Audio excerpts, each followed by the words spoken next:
আজকে আমরা একটা অভিনব বিষয় নিয়ে আলোচনা করব। সেই অভিনব বিষয়টা কি? না কালিদাসের 'দেবর বৃত্তান্ত' নাটক। কালিদাসের 'দেবর বৃত্তান্ত' নাটকটা অভিজ্ঞান শকুন্তলম নাটকের ৬ষ্ঠ অঙ্ক থেকে নেওয়া হয়েছে। কবি কালিদাসের কথা তোমরা হয়তো অনেকে পড়েছ। কবি কালিদাস ছিল তোমার একজন মহাকবি। এবার কবিত্ব তো আর ১ম থেকে তিনি শুরু করেননি। তার যদি তুমি জীবনী তোমরা হয়তো অনেকেই পড়েছ জীবনীটা। সেই জীবনীটা ছিল অন্য আর সবার মতো ব্যতিক্রম। কারণ তার জীবনটা শুরু হয় হচ্ছে খুব কষ্টের মধ্যে দিয়ে। যখন সে তার বাল্য বয়সে কি করত? এমনি তোমার যেটা অনুমান অনুমান করা হয় বা যেটা হচ্ছে কথিত আছে, যেটা বলা আছে, লোকের মুখে, মুখে যেটা বলা আছে সেরকমই একটা গল্প তোমাদেরকে আজকে বলব। সেই গল্প বলার আগে তোমাদেরকে ২-৪ টে কথা বলব, সেটা শোনো। আর আরেকটা কথা তোমাদের বলছি, সেটা আরও একটু মন দিয়ে শুনবে। দেখো, বাংলা বিষয় যখন পড়ছো, বাংলা বিষয় পড়ার আগে তোমরা খুব মন দিয়ে শুনবে। কারণ বাংলা একটা শ্রুতিমধুর ভাষা। এ ভাষাকে যত তুমি গুরুত্ব দেবে, যত তুমি ভালোবাসবে, এ ভাষা সম্পর্কে তোমার তত ধারণা হবে। কারণ আমরা সকলেই বাংলা ভাষাভাষী, মানে বাংলা ভাষায় কথা বলি। তো আমাদের মাতৃভাষা বাংলা। এই বাংলার মতো শ্রুতিমধুর ভাষা অন্য কোনো ভাষায় নেই। কারণ কি দেখবে, তুমি যে বাংলা ভাষায় কথা বলছো, কথা বলে তুমি কতটা তৃপ্তি পাচ্ছ? তুমি কি অন্য যে কোনো ভাষা জানো, যারা যারা জানো, তারা সেই রকম ভাষায় যারা কথা বলেছো, তোমরা তো দেখেছো যে এই ভাষা থেকে কতটা আলাদা। তাই তাই বলছি তোমরা বাংলা ভাষাটাকে ভালোবাসতে শুরু করো। যারা এখনও বাংলাটাকে তোমরা উম একটা সাইডে রেখে দিয়েছো। সাইডে বলতে কি, অন্য পাশে রেখে দিয়েছো। বাংলা পড়লেই তো হবে, না পড়লেও হবে। এই পরীক্ষার জন্য পড়ে যাব। কিন্তু সেরকম না। দেখো, বাংলাটা একটা বিরাট জায়গা, বিরাট বিষয়। বাংলাকে বুঝতে গেলে তোমাকে গভীরে প্রবেশ করতে হবে। গভীর মানে কি? তোমাকে পড়তে হবে। বাংলা সাহিত্যটা একটা বিরাট বিষয়। সেখানে অনেক কিছু রয়েছে। সেখানে বৃহৎ ইতিহাস। সেই বৃহৎ ইতিহাস জানতে গেলে আমি সমস্ত কিছু তোমাদেরকে বলবো। তোমরা যদি আমার সঙ্গে থাকো আর ভিডিওটাকে যদি দেখো, এবং আরেকটা জিনিস করবে, ভিডিওটাকে বেশি, বেশি করে শেয়ার করবে। আর সবাইকে জানিয়ে দেবে এবং সাবস্ক্রাইব করবে। কারণ কি, ধরো আমি একটা ভিডিও তৈরি করছি। আমাকে তো অনেক খেটে পরিশ্রম করে আমাকে ভিডিও তৈরি করতে হয়। তাই তোমরা যদি এই জিনিসটাকে ভালো করে দেখো এবং বোঝো, তাহলে আমার ভালো লাগবে। কারণ যে বলে আর যে শোনে, এই দুজনের মধ্যে একটা সম্পর্ক তৈরি হয়, একটা বাঁধন তৈরি হয়। সেই বন্ধনটাকে তোমরা ঠিক রাখবে। এটাই হচ্ছে আমার কাছে তোমাদের চাওয়া। দেখো, একজন মানুষের যে জীবন, সেই জীবনটা কিন্তু বিভিন্নভাবে শুরু করা যায়। যেমন তোমরা এখন যেমন ক্লাস ৯ম শ্রেণীতে পড়ছো, তোমাদের বয়স অল্প। তোমরা এখন যা পড়বে, যা বুঝবে, তোমাদের সেটা স্মৃতিতে থেকে যাবে। কারণ কি, দেখবি অল্প বয়সে যে কোনো জিনিস অল্প পড়লেই সেটা ধারণ ক্ষমতা ধারণ ধারণ ক্ষমতায় সেটার থেকে যায়। আর কি হবে, যত দিন যাবে, যত বয়স হবে, তত কি হয়, মানুষ ভুলতে থাকে। একটা সময় কি হয়, তার স্মৃতি লোপ পেয়ে যায়। যখন একদম বয়স হয়ে যায়, ধরো কারো বয়স ৭০, ৮০, ৯০, ১০০, তখন কিন্তু তার ওই অত স্মৃতি থাকে না। তোমাদের যে স্মৃতিটা এখন আছে, একটা বয়স্ক লোকের সেই স্মৃতিটা কিন্তু নেই। সেটা তোমাদেরকে ভাবতে হবে। এজন্য কি, তোমরা ভালো কিছু ভাবনা চিন্তা করো। এখনও যারা মোটামুটি আজে-বাজে ভাবে সময় নষ্ট করছো, সেই সময়টাকে নষ্ট না করে পড়াশোনার দিকে মনোযোগী হও। তাহলে দেখবে জীবনে উন্নতি করতে পারবে। কেননা একটা মানুষের মানে সর্বশক্তি ক্ষমতা থাকে। কারণ কি দেখো আজকে তুমি ২০২৫ এ দাঁড়িয়ে দেখতে পাচ্ছ যে কতটা আধুনিক হয়েছে মানুষ। কারণ কি বিজ্ঞান প্রযুক্তিতে তো তোমরা দেখছোই। তার সঙ্গে, সঙ্গে মানুষের দেখো কত চিন্তাধারা, মানুষের কত কিছু সৃষ্টি করা। এই যে কতজন কত বই লিখছে, কত সাহিত্য রচনা করে গেছে। আজ থেকে প্রায় ২০০-২৫০ বছর আগে একটা সময়কে কিন্তু স্বর্ণযুগ বলা হতো বাংলা সাহিত্যে। ১৯ শতক, ২০ শতক এটাকে স্বর্ণযুগ। ওই সময় কি হয়েছে সাহিত্যের প্রচুর জিনিস তৈরি হচ্ছে। কারণ তার আগে কিন্তু অতটা ছিল না। যদি তুমি মোটামুটি সপ্তদশ শতকের আগের দিকে দেখো, তখন কিন্তু অতটা ছিল না। পরবর্তীতে যখন ১৯ শতকের রাজা রামমোহন রায়ের সময়ের পরবর্তীকাল থেকে কিন্তু আমাদের বাংলা সাহিত্যে এক নবজাগরণ আবির্ভূত হলো।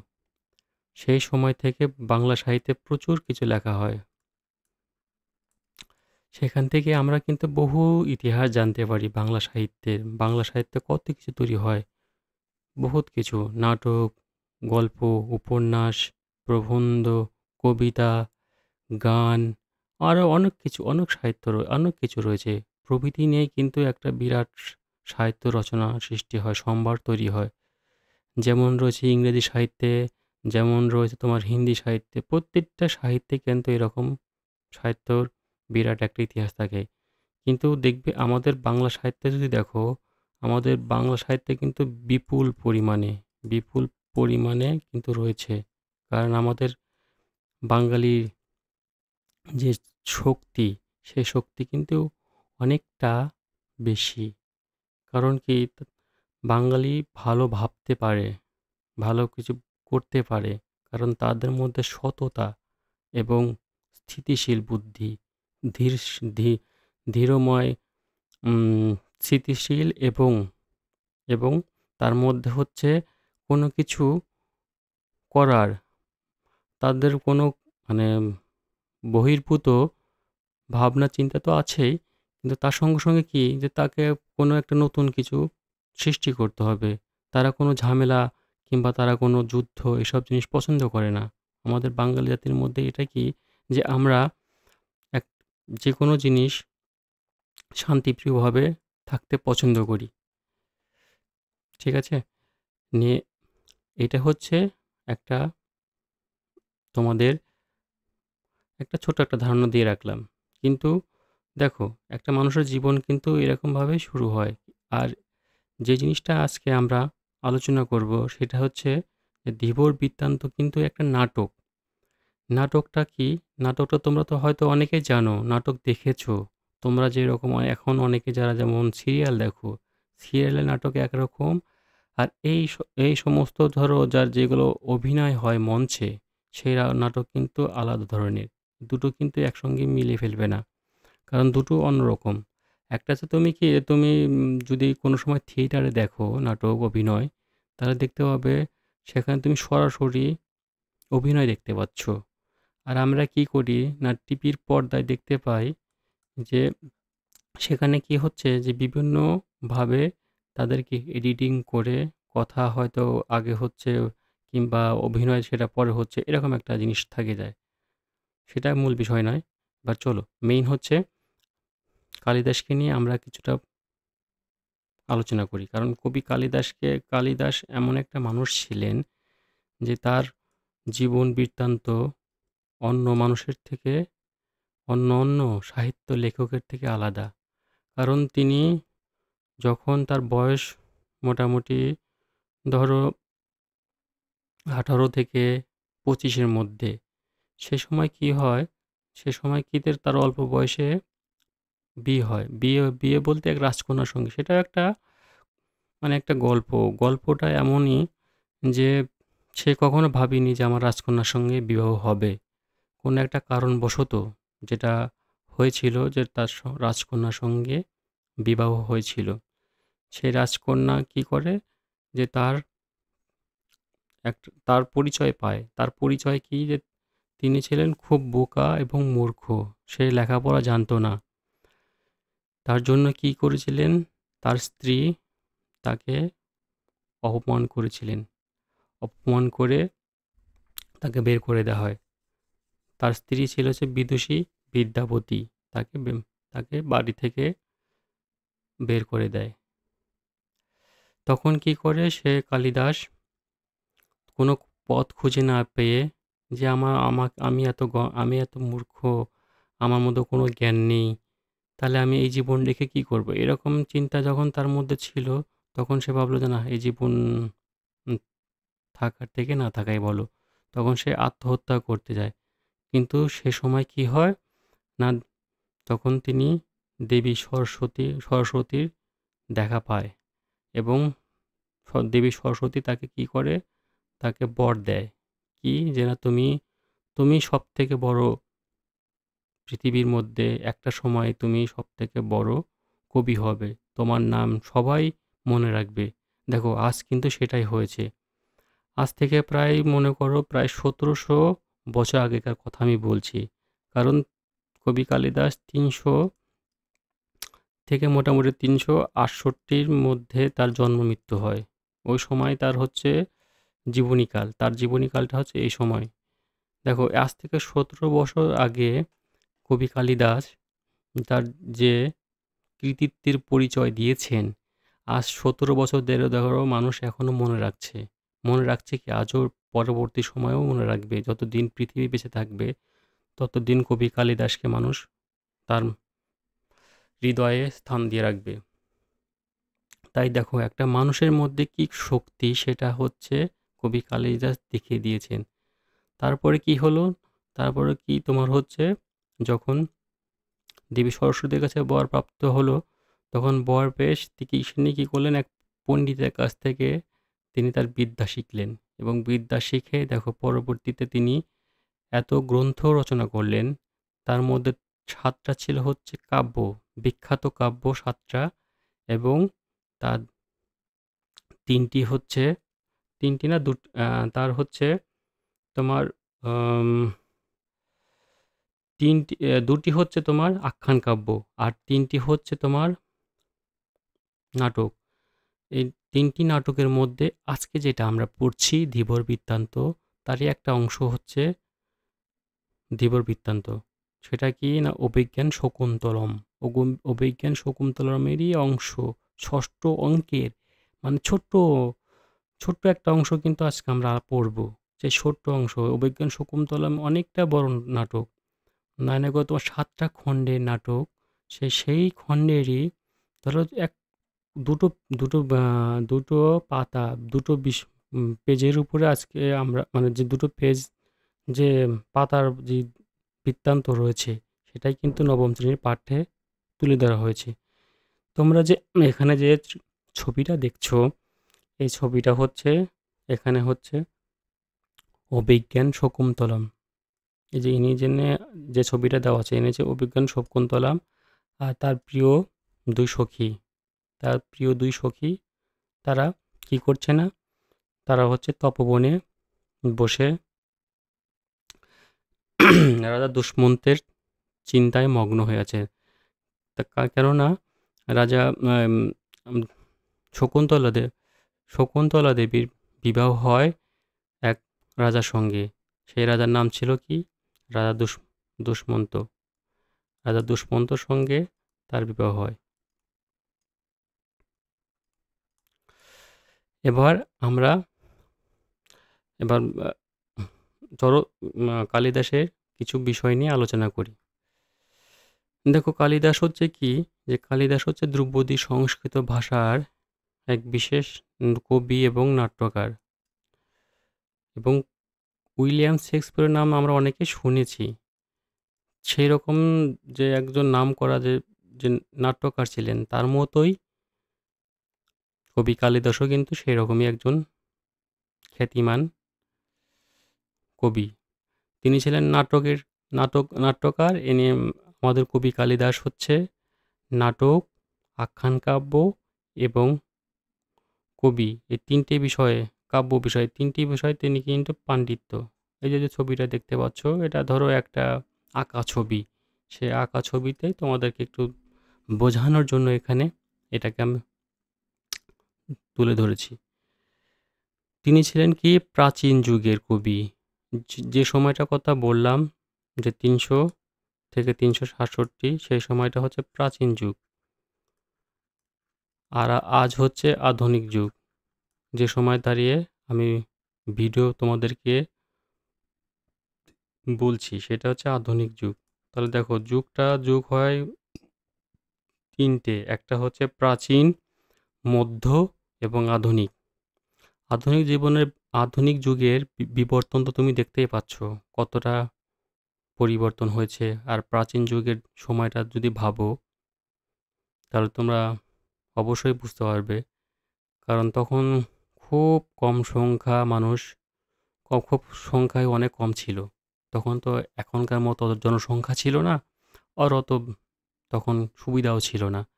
এখন যেমন অনেকে পড়াশোনার জন্য সমস্ত কিছু হাতের কাছে পেয়ে যাচ্ছে, অনলাইন হোক, তারপরে তোমার হচ্ছে দোকান হোক, যে বিভিন্ন জায়গা থেকে পেয়ে যাচ্ছে। বিভিন্ন স্যারের কাছ থেকে হোক, বিভিন্ন যার কাছ থেকে পেয়ে যাচ্ছে। কিন্তু তখনকার সময় কিন্তু সেরকম ছিল না। তখন পড়তে গেলে কি করতে হতো? তখনকার সময় পড়তে গেলে কোনো টোলে গিয়ে পড়তে হতো। কোনো জায়গায় গিয়ে কোনো টোলে পণ্ডিতের কাছ থেকে পণ্ডিতের কাছ থেকে জ্ঞান অর্জন করতে হতো। সেজন্য সকলেই জ্ঞান অর্জন করতে পারত না। কিছু, কিছু মানুষ পারত। তিনি ছিলেন হচ্ছে কি সংস্কৃত ভাষার শ্রেষ্ঠ কবি রূপে পরিচিত।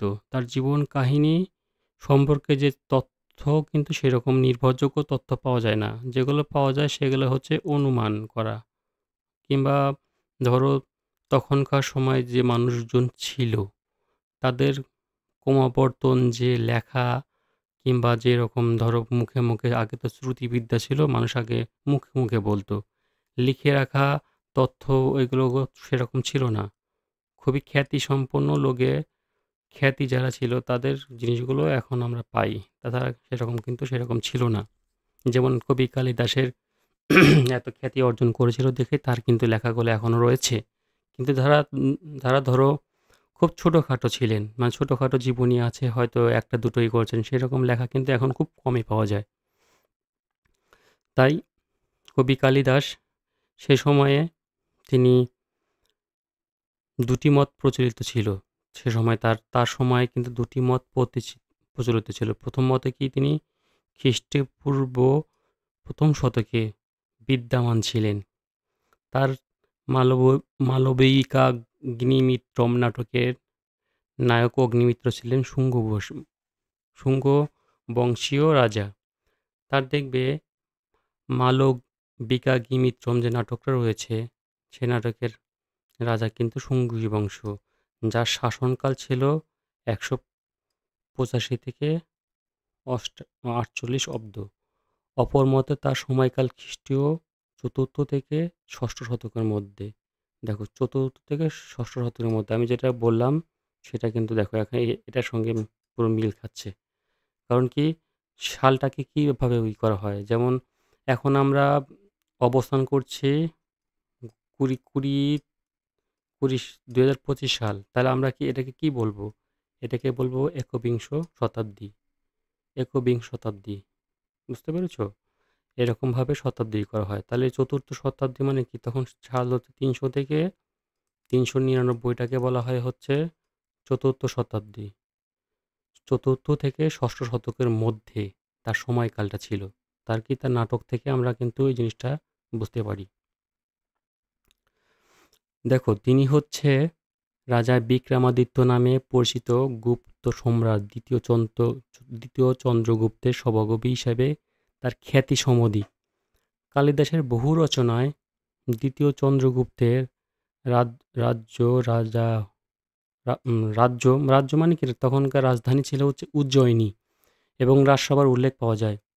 দ্বিতীয় চন্দ্রগুপ্তের যে রাজ্যর কথা, সেটা কিন্তু রাজধানী ছিল হচ্ছে উজ্জয়িনী। সেটা পাই কোথা থেকে না, তার ৭ম শতাব্দীতে বাণভট্ট রচিত হর্ষচরিত গ্রন্থে। তিনি সপ্রশংসনীয় আছেন। দেখো, উজ্জয়িনীর কথা যদি বলি, তাহলে উজ্জয়িনীটা কোথায়? উজ্জয়িনীর রাজসভাটা কোথায়? দেখো, উজ্জয়িনীটা হচ্ছে ভারতের মধ্যপ্রদেশ রাজ্যের মধ্যে অবস্থিত একটা জায়গা। সেটা কি বলা হয়? সেটাকে বলা হয় হচ্ছে প্রাচীন নগরী। মধ্যপ্রদেশের প্রাচীন নগরীকে বলা হয় হচ্ছে উজ্জয়িনী। বুঝতে পারলে? তাহলে কি, যে মধ্যপ্রদেশে তোমরা যদি এখনও যাও, তোমরা এখন দেখতে পাবে উজ্জয়িনী। সেটা কি ছিল? সেটা না ছিল মধ্যপ্রদেশের যে শিপ্রা নদী আছে, সেই শিপ্রা নদীর তীরে এটা অবস্থিত। তো সেই রাজধানীটা কি ছিল না, দ্বিতীয় চন্দ্রগুপ্তের রাজধানী রূপে তখন নাম ছিল একটা।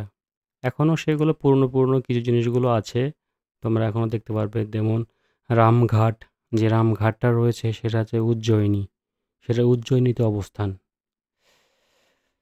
আর উজ্জয়িনীর আর একটা জিনিস বিখ্যাত আছে, সেটা হচ্ছে মহাকাল মন্দির। মহাকাল মন্দির তোমরা এখন যদি যাও দেখতে পাবে মহাকাল মন্দির, সেখানে উজ্জয়িনীতে এখন মহাকাল। তাহলে দেখো, যে ঘটনাটা রয়েছে আজ থেকে মোটামুটি 1700 বছর আগেকার ঘটনা, সেটা কিন্তু এখনও গেলে সেটা দেখতে পাবে। আচ্ছা, দেখো কালিদাসের যে লেখা, কালিদাসের যে লেখা আছে, যে 7টা কাব্য, না 7টা কাব্য কি কি? মেঘদূতম, কুমারসম্ভবম, রঘুবংশম, ঋতুসংহার, শৃঙ্গার রসাষ্টক, শৃঙ্গার তিলক, পুষ্পবাণ বিলাস, এগুলো হচ্ছে তার কাব্য। আর নলোদয় ও দ্বাদশ পুত্তলিকা হচ্ছে আখ্যান কাব্য। আখ্যান কাব্য একটা কাব্যের আখ্যান কাব্য বিষয়টাকে তোমাদেরকে পরে আমি, যদি জানার আগ্রহ থাকে তোমাদের, আমাকে কমেন্ট করবে, আমি এই বিষয়ে তোমাদের একটা পরে ভিডিও তৈরি করব। আর 3টে নাটক হচ্ছে কি, অভিজ্ঞান শকুন্তলম, বিক্রমবর্ষীয়ম ও মালবিকাগ্নিমিত্রম নামে 3টি নাটক রচনা করেন। তার মানে কি, এই যে তোমরা যে রচনাগুলো দেখছো, সেগুলো হচ্ছে বিখ্যাত বিখ্যাত রচনা। এগুলো যদি এগুলো যখন তোমরা যদি পড়ো, মানে যখন পড়বে, তাহলে দেখবে যে প্রত্যেকটার মধ্যে, কারণ এগুলো সব সংস্কৃত ভাষায় লেখা, কারণ সেই সময়টা ছিল হচ্ছে সংস্কৃত দেবনাগরী যে সংস্কৃত, সে সংস্কৃত ভাষায় লেখা। এখন সেগুলো দেখবে অনেকে বাংলায় অনুবাদ করেছে, তোমাদের পড়তে অসুবিধা হবে না, কারণ সেই সময়টা সংস্কৃত ভাষায় লেখা হতো। আচ্ছা, এবার নেক্সট আমরা দেখি যে কালিদাসের রচনা অত্যন্ত সুপ্রতিত হলে তার জীবন সম্পর্কে বিশেষ কিছু জানা যায় না। সে জানা যায় মানে কি, সেগুলো অনুমান করা যায়। তিনি কিন্তু ছিলেন হচ্ছে দেবী কালীর ভক্ত। তিনি মায়ের সাধনা করতেন এবং মতান্তরে সরস্বতীর ভক্ত। মতান্তরে মানে কি, তিনি সরস্বতী দেবীর বর পাওয়ার পরেই তো তার মধ্যে বিদ্যা বুদ্ধি হয়। আর মা দেবী কালীকে তিনি আরাধনা করতেন। একটি কিংবদন্তি অনুসারে এক রাজকন্যার সঙ্গে, যদি তোমাকে বললাম না যে এক রাজকন্যার সঙ্গে তার বিবাহ হয়, এবং কবি ছিলেন খুবই গণ্ডমূর্খ। একটা সময় তিনি খুব গণ্ডমূর্খ ছিলেন, পরবর্তীতে তার সাধনার ফলে কিন্তু দেখো আজ কত বড় হয়েছে। মানুষ চেষ্টা করলে কি না পারে, মানুষ চেষ্টা করলে সব কিছুই করতে পারে। মানুষের মধ্যে এত শক্তি রয়েছে যে সেই শক্তি কল্পনা করা যায় না। সেই শক্তিটাকে কাজে লাগাতে হবে, কারণ তুমি কি হবে সেটা তোমার মধ্যে তুমি একমাত্র খুঁজে বের করতে পারবে, অন্য কেউ বের করতে পারবে না। তাই তোমার শক্তি তোমাকে খুঁজে বের করতে হবে এবং কাজে লাগাতে হবে। তুমি যদি অন্যভাবে কাজে লাগাও, অন্যভাবে শক্তিটাকে অপচয় করো, তাহলে জীবনে অর্ধেক পথে এসে দাঁড়িয়ে যাবে। তখন ভাববে যে না, সময়টাকে কিভাবে নষ্ট করেছি। তাই সময়টাকে এখন থেকেই গুরুত্ব দিতে শুরু করো, তাহলে দেখবে জীবনটা খুব সুন্দরভাবে কাটবে। কারণ দেখো, কবি কালিদাস কিন্তু, তখনও কিন্তু অনেক মানুষ ছিল যারা এই বিদ্যা বিদ্যা বুদ্ধির সঙ্গে পরিচিত ছিল না। তো তিনি এমনই একজন এমনই একটা এমনভাবে তিনি তার পরিবর্তন করলেন যে দেখো আজ মানুষ তাকে মনে রাখছে তার কর্মের জন্য। মানুষ কর্মের জন্যই কিন্তু মনে রাখে। কর্মটা হচ্ছে জীবনের মেইন। তুমি কি কাজ করছো, সেই কাজটা হচ্ছে মেইন। তার কি হয় না, এক রাজকন্যা তাকে অপমান করলে তিনি নদীতে ঝাঁপ দেয় এবং আত্মহত্যা করতে যায়, যে তোমাদেরকে যেটা আগে বললাম। তখন তার আরাধ্য দেবী তাকে রক্ষা করেন। আরাধ্য দেবী কে ছিল? না, সরস্বতী দেবীর বরে তিনি কবি শক্তি অর্জন করেন। পরে রাজা বিক্রমাদিত্যের নবরত্ন সভায় তার স্থান হয়। রাজা বিক্রমাদিত্য ছিল হচ্ছে একজন সৎ মানুষ, যার জন্য তিনি তার গুণের পরিচয় পেয়েছিলেন। শুধু তিনি সৎ না এবং বুদ্ধিমান, সাহসী রূপেও পরিচিত ছিলেন পৌরাণিক কাহিনীতে। তোমরা যদি পৌরাণিক কাহিনী যদি পড়ো তাহলে রাজা বিক্রমাদিত্যর বিষয় জানতে পারবে। তিনি ছিলেন নবরত্ন। তাই তার রাজত্বকালে সিংহলে দেখবে এক কথিত আছে যেটা যে তার রাজত্বকালে সিংহলে এক গণিকার হাতে তিনি নিহত হন। তিনি সেখানেই যে গণিকা থাকে দেখবে এক রাজসভায় দেখবে গণিকা থাকে, সেই গণিকার দ্বারা তিনি নিহত হন। এরা কথিত আছে, মানে এটা বলা, শোনা যায়, জানা যায়। চলো এবার তোমাদের মূল বিষয়টাকে পড়ে শোনাই, যে জিনিসটা নিয়ে আজকে আলোচনা করব, নাটক নিয়ে।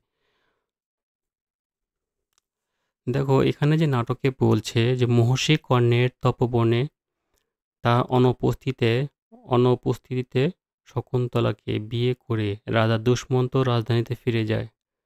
শকুন্তলাকে বিয়ে করেন কে? না, রাজা দুষ্মন্ত। আগেকার রাজারা দেখবে, আগেকার রাজাদের যে প্রথা ছিল, একটা রাজার অনেক তোমার রানী থাকতো, তেমনি এ অন্য রানীর মতো তিনি শকুন্তলাকেও রানী হিসাবে তাকে গ্রহণ করেছিলেন। কিন্তু দীর্ঘ সময় পরে শকুন্তলার খোঁজ নিতে কোনো দূত তপবনে এলো না।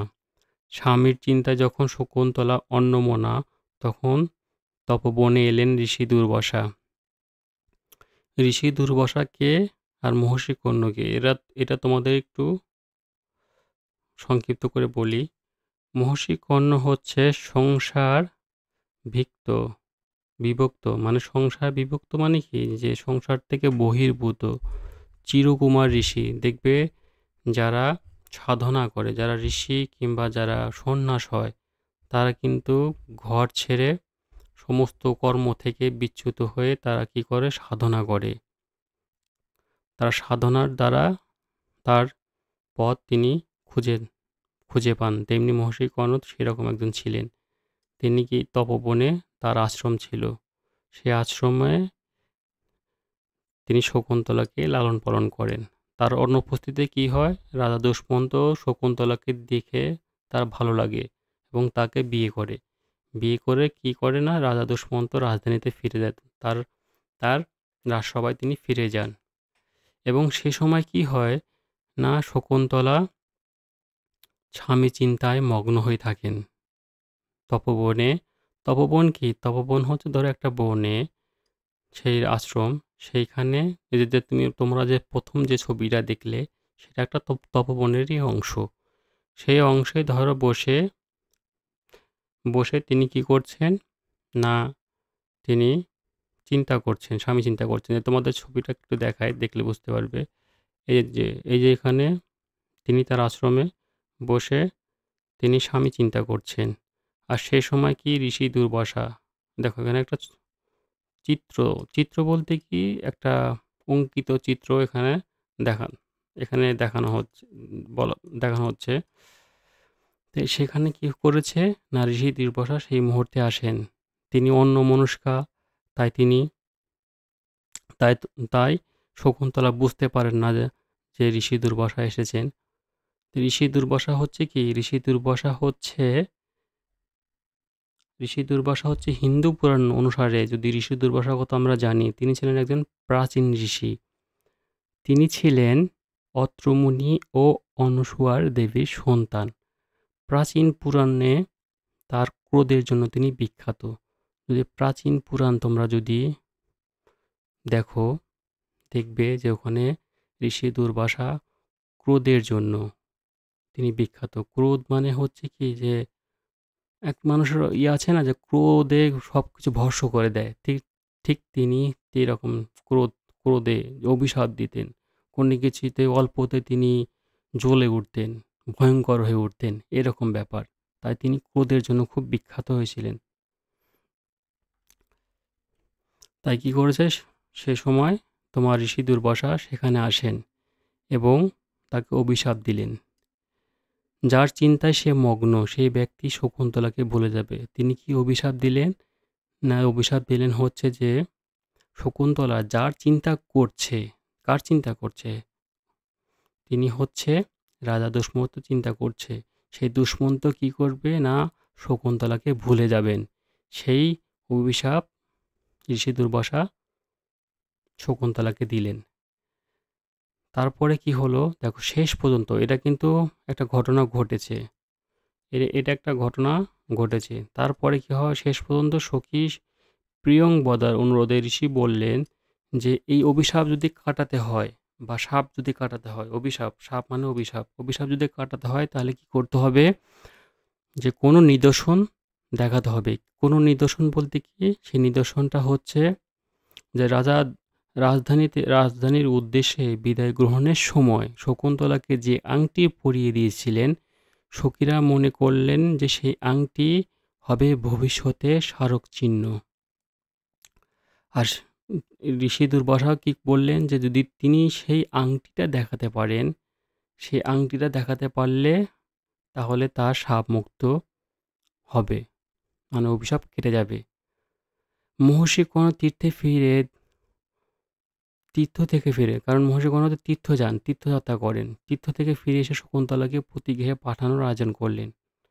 দুষ্মন্ত সমীপে উপস্থিত হলে তিনি শকুন্তলাকে চিনতে পারলেন না। ওই যে তাকে অভিশাপ দিয়েছিলেন ঋষি দুর্বাসা, এই জন্য তাকে চিনতে পারলেন না। এদিকে পথে শচী তীর্থে স্নানের পর অঞ্জলি দেওয়ার সময় হাত তুলে খুলে পড়ে গেছে শকুন্তলার হাতের আংটি। তার হাতের আংটি কোথায় পড়ে গেছে না, শচী তীর্থে। একটা তীর্থে স্নান মানে তোমার হচ্ছে গঙ্গা স্নান হতে পারে, কোনো সমুদ্রে কিংবা তোমার কোনো নদীতে। ধরো গঙ্গা নদীতে স্নানে গেল, স্নানে গিয়ে নদী তো বিরাট বড় হয়, তো সেইখানে স্নান করে তার আংটিটাকে সে হারিয়ে ফেলে। সে আংটিটা হাতে থেকে খুলে পড়লে কি হয়, তখন কিন্তু রাজা দুষ্মন্ত তাকে আংটি যেহেতু ছিল না হাতে, তখন তাকে চিনতে পারেনি। ওই যে তার অভিশাপটা কাজে লেগেছে, সেজন্য তাকে চিনতে পারে না। শকুন্তলা তখন কি হয়, অপমানিত হলেন রাজসভা থেকে। ঘটনাক্রমে সে আংটি পেল এক ধীবর। দেখো এই যে ধীবর যে চরিত্র, এই ধীবর নিয়েই একটা নাটকের যে অংশ, সেই নাটকেই হচ্ছে তোমাদের পাঠ্যের মূল আলোচনা। চলো এবার নাটকটা পড়ি, কারণ বেশি তোমাদের ধরো বলতে গেলে ভিডিওটা অনেকটা বড় হয়ে যাবে। সব বলবো ধীরে ধীরে ধীরে। তোমাদের যদি শোনার আগ্রহ থাকে এবং বোঝার আগ্রহ থাকে তাহলে অবশ্যই আমাকে কমেন্ট সেকশনে বলবে যে তোমাদের কেমন লাগছে। যদি তোমাদের যদি মনে করো যে আর এর থেকে বড় করে আরও ডিটেলস বলতে হবে, তাহলে আমাকে বলবে, সেরকমভাবে আমি তোমাদের সেরকমভাবেই আরও ভিডিও তৈরি করবো আরও বড় করে। কারণ আমি বোঝাতে খুব ভালোবাসি। চলো এবার তোমাদেরকে মূল নাটকটা পড়ে শোনাই, এবং তার সঙ্গে সঙ্গে জিনিসটা বুঝতে তোমাদের সুবিধা হবে যে নাটকে কি বলতে চেয়েছে। তারপরে কি আমরা কি করব, নাটকের মূল টেক্সট পড়ার পরে আমরা প্রশ্ন নিয়ে আলোচনা করব। কারণ ধরো শুধু তো নাটক পড়লে হবে না, নাটকের সঙ্গে সঙ্গে আমাদের প্রশ্নও পড়তে হবে। কারণ পরীক্ষার খাতায় যখন আমি উত্তর করব, আমাকে তো কিছু লিখতে হবে। সেই জিনিসটার, সেই কনসেপ্টটা, সেই ধারণাটাও তোমাদেরকে আমি দিয়ে দেব। চলো এবার দেখো নাটকের শুরুতে এখানে যে জিনিসগুলো রয়েছে সেই জিনিসগুলো তোমাদেরকে ১ম খেয়াল রাখতে হবে। এখানে শুরুতে কি হচ্ছে? না এখানে শুরুতে হচ্ছে দেখো এখানে ১ম যে ক্যারেক্টারটা সে হচ্ছে রাজশ্যালক। রাজশ্যালক কিন্তু রাজার একজন শ্যালক বা রাজকর্মচারী বলতে পারো। এবং পেছনে হাত বাঁধা অবস্থায় এক পুরুষের সঙ্গে। এখানে যে পুরুষ যে চরিত্র সেটা হচ্ছে ধীবর। পুরুষ যে চরিত্রের কথা বলেছে সে হচ্ছে ধীবর। আর সঙ্গে ২ রক্ষী। সেই ২ রক্ষী আর হচ্ছে শ্যালক আর হচ্ছে তোমার পুরুষ। এদেরকে নিয়ে হচ্ছে এই নাটকটা শুরু। এবং এই নাটক শুরু এবং শেষ এদেরকেই নিয়েই। চলো এবার নাটকটা একটু পড়ি। পড়লে আমরা বুঝতে পারবো যে নাটকে কি বলতে চেয়েছে বা কেন বলছে। চলো। ২ রক্ষী তাড়না করে, "ওরে বেটা চোর, বল মণিখচিত রাজার নাম খোদাই করা এই রাজার আংটি তুই কোথায় পেলি?" তখন পুরী চরিত্র হচ্ছে তোমার পুরী চরিত্র কে? ধীবর। সে ধীবর কি বলছে? ভয় পাওয়ার অভিনয় করে। মানে তিনি হচ্ছে ভয় পাওয়ার মতো যে অভিনয় করতে হয় সে অভিনয় করে বলছে যে, "আপনারা শান্ত হন। আমি এরকম কাজ অর্থাৎ চুরি করিনি।" তিনি ভয়ে জড়সড় হয়ে গিয়ে বলছে, "না এ কাজ আপনারা শান্ত হন, আপনারা শান্ত না হলে আপনাদেরকে আমি বলতে পারব না।" তখন তিনি কি বলছে যে, "না আমি এরকম কাজ করিনি, আমি চুরি করিনি।" তখন ১ম রক্ষী, ওখানে ২ জন রক্ষী ছিল তো, দেখো ২ জন রক্ষীর মধ্যে ১ম রক্ষী কি বলছে, "তবে কি তোকে সৎ ব্রাহ্মণ বিবেচনা করে রাজা এটা দান করেছেন?" মানে তাকে তিরস্কার করছেন যে, "সৎ ব্রাহ্মণ বিবেচনা করে তো রাজা তোকে এটা দান করেছেন?" প্রশ্নবোধক, দেখো এখানে প্রশ্নবোধক চিহ্ন। "তোকে দান করেছেন?" এটা তাকে এরকম প্রশ্ন করছে। তখন ধীবর কি বলছে? না পুরুষ চরিত্র বলছে ধীবর, "আপনারা অনুগ্রহ করে শুনুন। আমি একজন জেলে। স শক্রাবতারে আমি থাকি।" তখন কি বলছে যে ২য় রক্ষী বলছে, "বেটা বাটপার, আমরা কি তোর জাতির কথা জিজ্ঞেস করছি?" এখানেও দেখো প্রশ্নচিহ্ন। যে আমি কি তোর কোনো জাতির কথা এখানে যে কথা বলা আছে সেটা একটা জাতি হিসাবে বলা হচ্ছে। যে আমি কি তোর কোনো জাতির কথা জিজ্ঞেস করেছি? তখন রাজশ্যালক বলছে, "সূচক, একে পূর্বাপর সব বলতে দাও, মধ্যে বাধা দিও না।" তখন রাজশ্যালক সেখানে ছিল। সে উপস্থিত হয়ে কি বলছে যে, "ধীবর কি বলছে তাকে তুমি বলতে দাও, তার মধ্যে তুমি বাধা দিও না, তাহলে সে বলতে পারবে না।" তখন ২ রক্ষী ২ জন মিলে একসঙ্গে বলছে কি, "তা আপনি যা আদেশ করেন, বল কি বলছিলি?" তখন ধীবর বলছে, "আমি জাল, বড়শি ইত্যাদি নানা উপায়ে মাছ ধরে সংসার চালাই।" দেখো এখানে কি কি বলছে যে, "না আমি মাছ ধরে সংসার চালাই।" কারণ তিনি একজন জেলে। একজন জেলে কি করে? একজন জেলে হচ্ছে মাছ ধরে। সে মাছ ধরে সে সংসার চালায়। তার কথাই এখানে বলা হচ্ছে যে, "আমি বড়শি কিংবা জাল দিয়ে আমি মাছ ধরি।" আচ্ছা এবার শ্যালক কি বলছে, তোর জীবিকা বেশ পবিত্র বলতে হয় দেখছি।" তখন কি বলছে? তখন ধীবর বলছে, "শুনুন মহাশয়, এরকম বলবেন না। যে বৃত্তি নিয়ে মানুষ জন্মেছে সেই বৃত্তি নিন্দনীয় নয়। তাহলে তা পরিত্যাগ করা উচিত নয়। বেদজ্ঞ ব্রাহ্মণ স্বভাবে দয়াপরায়ণ হলে যজ্ঞীয় পশুবধের নির্দয় হয়ে থাকেন।" দেখো এখানে মানুষ কিন্তু বিভিন্ন রকমের তার কর্ম নিয়ে বড় হয়। সে যেই কর্ম হোক, ছোট বড় যেই হোক, সেই কর্ম নিয়ে তিনি কিন্তু বড় হন এবং সেই কর্মটাকে নিন্দা করা উচিত নয়। ধরো কেউ মাছ ধরে, কেউ ধরো উম যে বিভিন্ন কাজ করে। দেখো তোমার আজকালকার জিনিস দেখবে যে অনেকে অনেক পেশার সঙ্গে জড়িত থাকে। কেউ হয়তো ধরো রাস্তা মেরামত করে, কেউ হয়তো রাস্তা পরিষ্কার করে, কে হয়তো তোমার শিক্ষাদান করে, যে যেরকম জীবিকাদানই করে, কেউ হয়তো গাড়ি চালায়, কে হয়তো বিভিন্ন রকম। তাই কি বলছে, এরকম প্রভৃতি আমাদের ধরো এই পৃথিবীতে বহু কাজ রয়েছে। পৃথিবীতে বৃহৎ বৃহৎ বৃহৎ পৃথিবী। এই বৃহৎ পৃথিবীতে মানুষ বিভিন্ন কাজের সঙ্গে জড়িত আছে। বিভিন্ন কাজের সঙ্গে জড়িত আছে, সেই কাজগুলো কোনোটাই নিন্দনীয় নয়। তাই এখানে কি বলছে যে কোনো কাজই নিন্দনীয় নয়, তা পরিত্যাগ করা উচিত নয়। বেদাজ্ঞ ব্রাহ্মণ স্বভাবে দয়াপরমান হলে যজ্ঞীয় প্রসূবদের সময় নির্দয় হয়ে থাকেন। যে কথাটা যে বলছে, যে কথা খুব একটা ইম্পর্টেন্ট কথা বলছে, একটা গুরুত্বপূর্ণ কথা বলছে। শ্যালক বলছে তারপর তখন ধীবর বলছে, একদিন একটা রুই মাছ যখন আমি খণ্ড খণ্ড করে কাটলাম, তখন সেই মাছের পেটের মধ্যে মণিমুক্তায় ঝলমলে এই আংটিটা দেখতে পেলাম। পরে সেই আংটিটা বিক্রি করার জন্য যখন লোককে দেখাচ্ছিলাম, তখন আপনারা আমাকে ধরলেন। এখন মারতে হয় মারুন, ছেড়ে দিতে হয় ছেড়ে দিন। কিভাবে এই আংটি আমার কাছে এলো তা বললাম। তখন শ্যালক কি বলছে না বলছে, জানুক এর গা থেকে কাঁচা মাংসের গন্ধ আসছে, এ অবশ্যই গোসাপ খাওয়া জেলে হবে। এই দেখো এখানে গোসাপ খাওয়া জেলে, গোসাপ কোনটা, কাকে গোসাপ আমরা কাকে বলি? গোসব শব্দ, যদি গোসব শব্দের কথা যদি বলা হয়, গোসব শব্দের অর্থ কি?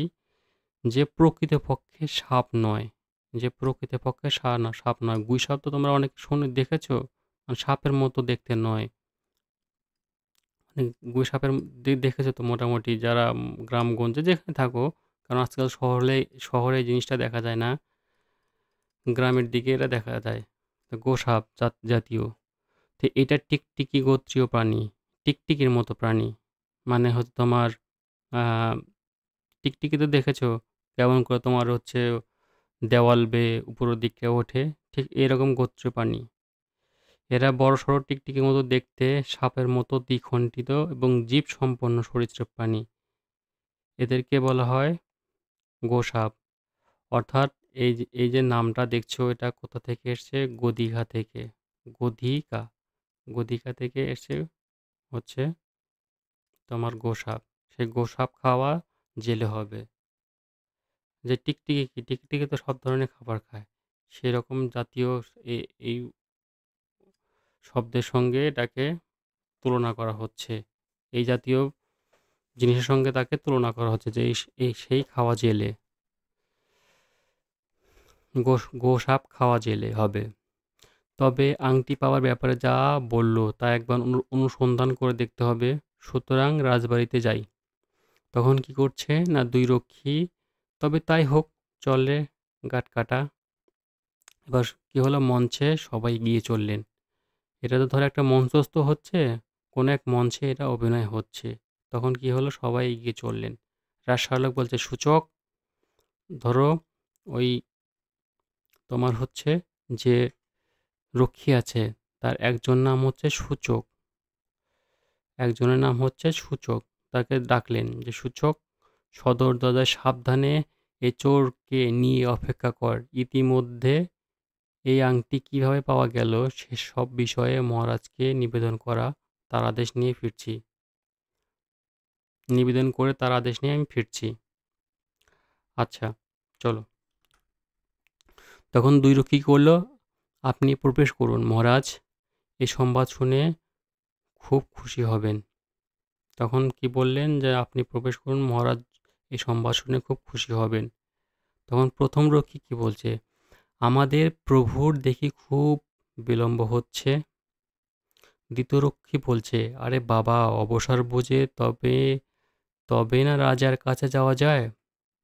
অবসর বুঝলেই তো তবেই না রাজার কাছে যাওয়া যাবে, তা না হলে কি যাবো কেমন করে? তখন প্রথম রক্ষী বলছে, জানুক। তাহলে একজনের নাম হচ্ছে জানুক, আরেকজনের নাম হচ্ছে সূচক। দেখো নাম দুটো মনে রাখবে, একটা নাম হচ্ছে জানুক, একটা নাম জানুক, আর একজনের নাম হচ্ছে সূচক। তাহলে এখান থেকে কি পাই আমরা, দুজন রক্ষীর নাম পাই। বুঝতে পারলে? এই যে এখান থেকে আমরা কিন্তু রক্ষী নাম পাওয়া যায়। একটা হচ্ছে জানুক, একটা হচ্ছে সূচক। এই জানুক, এটা ২ নম্বর। একে মারার আগে এর গলায় যে ফুলের মালা পরানো হবে তা গাঁথতে আমার হাত দুটো নিষ্পিস করছে। নিষ্পিস মানে কি? সেটা তো জানো যে নিষ্পিস করে মানুষ মানে হাত খসখস খসখস করে কাউকে মারার জন্য। কাউকে ধরো তোমরা অনেকেই দেখেছো মানে ছোটবেলায় কিংবা এখনো ধরো যারা স্কুলে যাও, দেখবে বন্ধুদের মধ্যে অনেক সময় কোনো বিবাদ লাগলে কি হয় না, হাত খুসখুস করে তাকে তাকে মারবো বলে। তাই এখানে কি হচ্ছে যে নিষ্পিস করছে, হাতগুলো খসখস খসখস করছে, ছটফট ছটফট করছে, সেটাকে বলছে নিষ্পিস করছে। ছেলেকে দেখিয়ে দিল। তখন ধীবর কি বলছে? ধীবর বলছে, মহাশয় বিনা দোষে আমাকে মারবেন না। তখন দ্বিতীয় রক্ষী কি বলছে? দ্বিতীয় রক্ষী তখন তাকিয়ে দেখে, এই তো আমাদের প্রভু মহারাজের হুকুমনামা হাতে নিয়ে এদিকে আসছেন। হয় তোকে শকুনি দিয়ে খাওয়ানো হবে, না হয় কুকুর দিয়ে খাওয়ানো হবে। দেখো, এখানে যে বিষয়গুলো এখানে দেওয়া রয়েছে শকুনি কিংবা কুকুর, এই বিষয়গুলো তোমরা একটু মনে রাখবে এবং খুঁটিনাটি যেইগুলো আছে সেটাকে আন্ডারলাইন করে রাখবে। কারণ এগুলো হচ্ছে কি অনেক সময় শর্ট প্রশ্নগুলো আসে, যে সংক্ষিপ্ত প্রশ্নগুলো আসে সেগুলোর ক্ষেত্রে কিন্তু এগুলো খুব প্রত্যেকটা লাইন কিন্তু তোমাদের প্রয়োজন। যেন প্রত্যেকটা লাইনগুলো তোমরা মনে রাখার চেষ্টা করবে। আর যদি আরও মনে রাখার চেষ্টা করো তাহলে তুমি ভিডিওটাকে বারবার দেখবে, একবার না, দরকার পড়লে 10 বার 10 বারের মতো দেখবে। তাহলে দেখবে কি জিনিসটা একদম জলের মতো পরিষ্কার হয়ে যাবে। জল যেমন পরিষ্কার হয় তেমনি তোমাদের বিষয়টাও পরিষ্কার হয়ে যাবে। তোমরা আর ভুলবে না।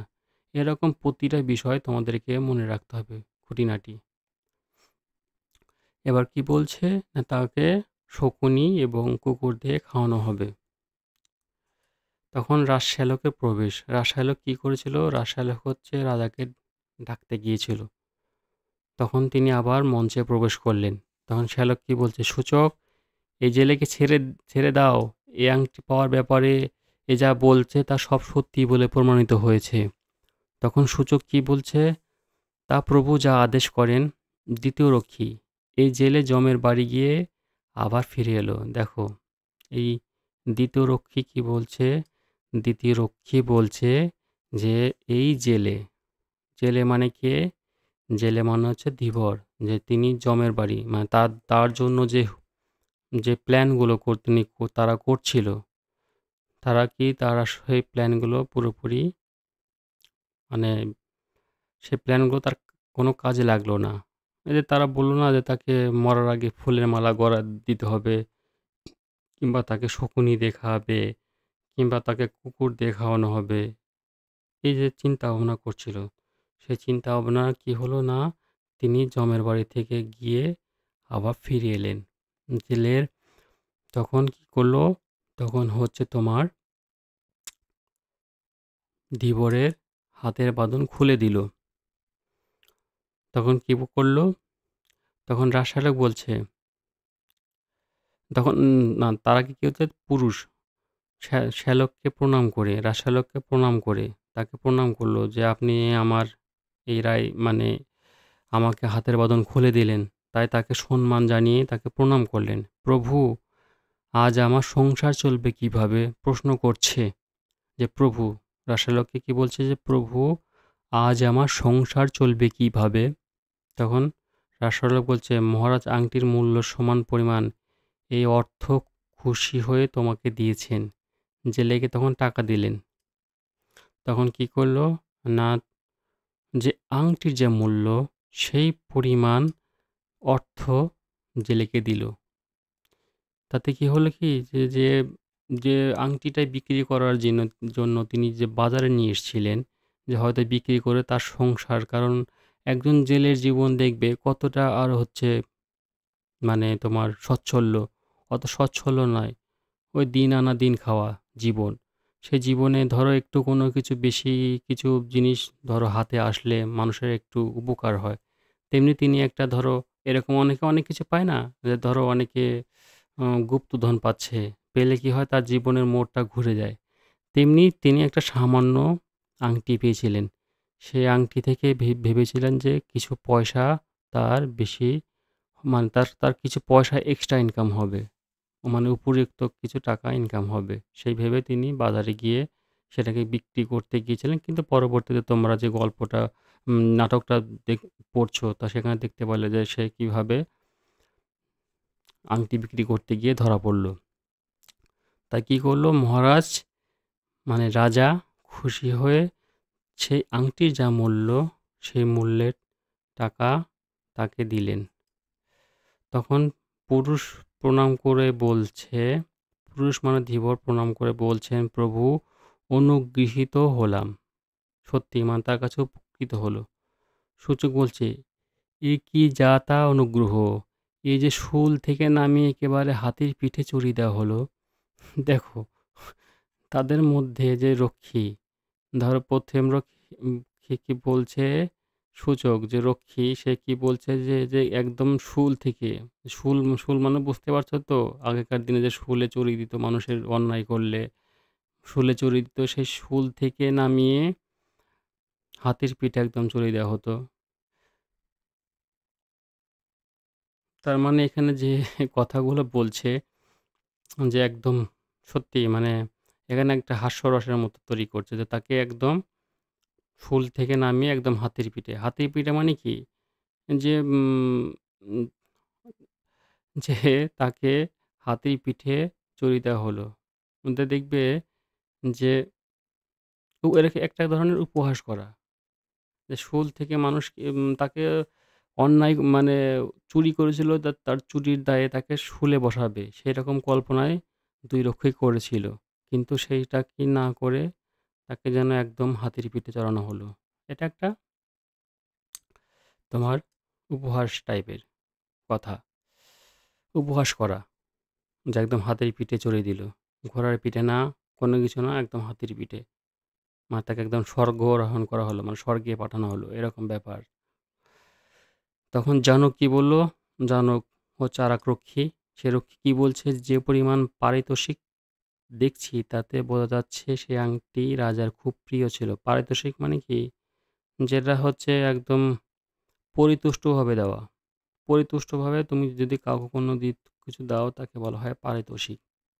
সেটাকে বলা হচ্ছে যে পারিতোষিক। যে পরিমাণ পরিতুষ্ট হয়ে যে পরিমাণ টাকা রাজা তাকে দিয়েছে, তাতে বোঝা যাচ্ছে যে রাজার কাছে এ আংটি খুব প্রিয়।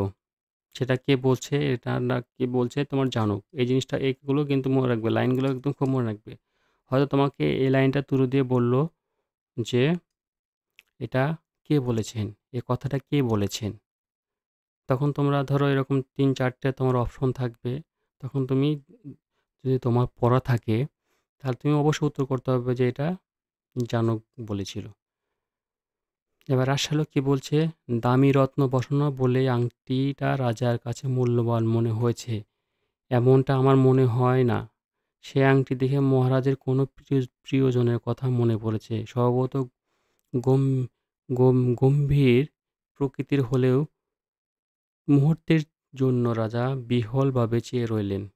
মানে কি হয়, তাকে যখন যে সেই আংটিটা দেখানো হলো, তার প্রিয়জনের কথা মনে পড়ল। প্রিয়জন কে? না, প্রিয়জন হচ্ছে তোমার শকুন্তলা। তার শকুন্তলার কথা মনে পড়ে গেল। তখন তিনি কি দেখে একদম তাকে, তখন কি রাজশালক দেখল তিনি একদম গম্ভীর প্রকৃতি হয়ে গেলেন। মুহূর্তে যেন রাজা বিহ্বল হয়ে গেল। মানে দেখো একটা চাহনির মধ্যে একটা অন্যরকম পরিবর্তন দেখা গেল। এই পরিবর্তনকে বলছে যে রাজা স্বভাবত গম্ভীর প্রকৃতি হলেও তিনি মুহূর্তের মধ্যে বিহ্বলভাবে চেয়ে রইলেন। মানে সেই আংটিটা দেখে একদম তিনি বিস্ময় হয়ে গেলেন। মানে একটা অন্যরকম তার মধ্যে সৃষ্টি হলো। মানে একটা অন্যরকম ব্যাপার সৃষ্টি হলো, যেটা শ্যালকের চোখে পড়েছিল। তিনি একদম বিস্মিত হয়ে গেলেন, কিংবা বিহ্বলভাবে তিনি চেয়ে রইলেন জিনিসটার প্রতি, এরকম ব্যাপার। তখন সূচক কি বলছে, তাহলে আপনি মহারাজের একটা সেবা করলেন বলতে হয়। এই কথা কাকে বলেছে? তাহলে আপনি মহারাজের একটা সেবা করলেন বলতে হয়। এই কথাটা কিন্তু বলা হচ্ছে তোমার হচ্ছে ধীবরকে। তখন জানক কি বলছে, তার চেয়ে বলো এই জেলের সেবা করলেন। জেলেকে হিংসা ভরা দৃষ্টিতে দেখলেন। জানক কি করল? না, জেলেকে হিংসা ভরা দৃষ্টিতে দেখলেন যে তিনি এই রাজার কাছ থেকে এত পুরস্কার প্রাপ্ত হলো। তাকে মনে করেছিলাম যে এরকম ব্যাপার, তাকে শুলে চড়াবো, তাকে অন্যায়ের শাস্তি হিসাবে তাকে তাকে ফুলের মালা পরাবো। মানে অন্যায় শাস্তি বলতে কি, তাকে যে মরার আগে যেটা করা হয়, যে শুলে চড়িয়ে তাকে মরার আগে তাকে ফুল চড়াবো, এরকম একটা কথা তারা কল্পনা করেছিলেন। সেই কল্পনা তাদের একদম পুরো নষ্ট হয়ে গেল। তাই তিনি জেলেকে হিংসা ভরা চোখে দৃষ্টি রাখলেন, তার দিকে তাকালেন। পুরুষ জেলে পুরুষ জেলে হচ্ছে ধীবর। ধীবর বলছে, মহাশয়, এই পারিতোষিকের অর্ধেক আপনার ফুলের দাম হিসেবে দিচ্ছি। যে টাকাটা ধরো তুমি, যে টাকাটা ধরো রাজা ধীবরকে দিয়েছে, সেই অর্ধেক টাকার কাদেরকে দিচ্ছে না, দুই রক্ষীকে দিচ্ছে। এটা তুমি ঠিকই বলেছ। দেখো, তখন টাকা দেওয়ার কথা বলেছে, তখন সেই রক্ষীর একজন কি বলছে জানো, কি বলছে, না এটা তুমি ঠিকই বলেছ। তখন শ্যালক বলছে, রাজশ্যালক কি বলছে, শোনো ধীবর, এখন থেকে তুমি আমার একজন বিশিষ্ট প্রিয় বন্ধু হলে। তখন কি হলো, রাজশ্যালক তাকে সত্যিকারের একজন বন্ধু মনে করলেন, যে হ্যাঁ, সত্যি তুমি রাজার উপকার করেছো, উপকৃত করেছো, রাজাকে তুমি বাঁচিয়েছো তার সম্মানের হাত থেকে। তাই তুমি আজ থেকে আমার প্রিয় বন্ধু হলে। এটাকে ধীবরকে এই কথাটা তিনি বলেছেন। দেখো, তোমাদের এই বিষয়টা হচ্ছে নবম শ্রেণীর পাঠ্যে দেওয়া রয়েছে। খুবই দেখো অল্প অংশ, খুব বৃহৎ না। কারণ এই নাটকটা হচ্ছে অনেকটা বড়। তোমাদের আগে বলেছি যে 7 খণ্ডের এই নাটক। 7টা খণ্ডে এটা রয়েছে, ওই বৈজ্ঞান শকুন্তলম। তারই একটা ষষ্ঠ অঙ্কেরই অংশ হচ্ছে, ষষ্ঠ অঙ্কের অংশ হচ্ছে তোমার ধীবর। এটা কি করেছে, এটা তোমার সংরক্ষিত বা সংযোজিত করেছে কে, না সত্যনারায়ণ চক্রবর্তী। সত্যনারায়ণ চক্রবর্তী সেই অংশ থেকে তোমাদের পাঠ্য আকারে তুলে ধরেছেন। দেখো, এটা যে যে উৎস, এবার এই নাটকের উৎস কোথা থেকে? এই নাটকের উৎস হচ্ছে অভিজ্ঞান শকুন্তলমের ষষ্ঠ অঙ্ক, যেটা তোমাদের বলছি, সেটা অংশ থেকে নেওয়া হয়েছে। নাটকটা তর্জমা করেছেন সত্যনারায়ণ চক্রবর্তী, যেটা তোমাদের আগে এরা কিছুক্ষণ আগে বললাম সেটা। চলো এবার একটু বিষয় সংক্ষেপ আলোচনা। বিষয় সংক্ষেপ বলতে কি, তুমি যে নাটকটা পড়লে তারই বিষয় সংক্ষেপ এখানে সংক্ষিপ্ত করে বলা হয়েছে। না কি বলেছে, না মহর্ষি কর্ণের অনুপস্থিতিতে তপবন পালিতা বনদহিতা। তপবন পালিতা বনদহিতা। বনদহিতা মানে কি, যে তপবন আর বনদহিতা মানে বনে পালন হয়েছে যিনি। বনে কে পালন হয়েছে, না এই শকুন্তলা দেবী। শকুন্তলা তিনি বনে লালন পালন হয়েছেন, সেখানে বড় হয়েছেন, এবং সেখানে রাজা দশমন্ত তাকে দেখে পছন্দ করেন এবং তাকে বিবাহ করেন, এবং তাকে রেখে তিনি রাজ্যে ফিরে যান। সেই গল্পটাই ধরো এখানে সংক্ষিপ্ত করে তুলে ধরে তুলে ধরা হয়েছে। তিনি কি করেন, বনদহিতাকে বিয়ে করে রাজা দুষ্মন্ত রাজধানীতে ফিরে যান। দিন দিন ক্রমে ক্রমে অতিক্রান্ত হতে থাকে। রাজাও ধীরে ধীরে শকুন্তলাকে ভুলে যেতে থাকেন, আর ক্রমে রাজার চিন্তায় আত্মনিমজ্জিত হয়ে পড়েন শকুন্তলা। তপবনে আগত ঋষি দুর্বাসা স্বভাবতে অন্নমনা শকুন্তলাকে কর্তৃক উপকৃত হন। তিনি অপমানিত বোধ হন। দুর্বাসা হল কোপন স্বভাব ঋষি। তিনি শকুন্তলাকে অভিশাপ দেন, যার চিন্তায় সে অধীর, তিনি অর্থাৎ সেই ব্যক্তি তাকে ভুলে যাবেন। অবশেষে সখী প্রিয়ংবদার অনুরোধে ঋষি জানান, শকুন্তলা যদি কোনো নিদর্শন দেখাতে পারেন তবে তার শাপে প্রভাব কাটবে। তার মানে কি, তার যে আংটি, সেই আংটি দেখাতে পারলে, যদি রাজাকে সেই আংটি দেখাতে পারে, তাহলে তার অভিশাপ দূর হবে।